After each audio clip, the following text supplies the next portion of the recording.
दोस्तों देख सकते हैं आप, ये कौन सा ट्रेन है, राजधानी एक्सप्रेस। एक हादसा हो गया कोकराझार डिस्ट्रिक्ट में।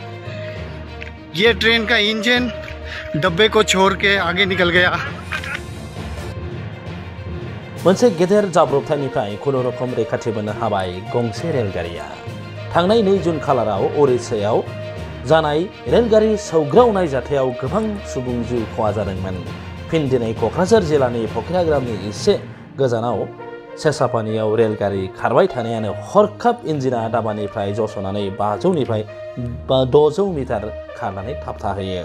बे जाथायाव नाथाय रावबो सुबुङा जिउ गोमानो नाङाखै।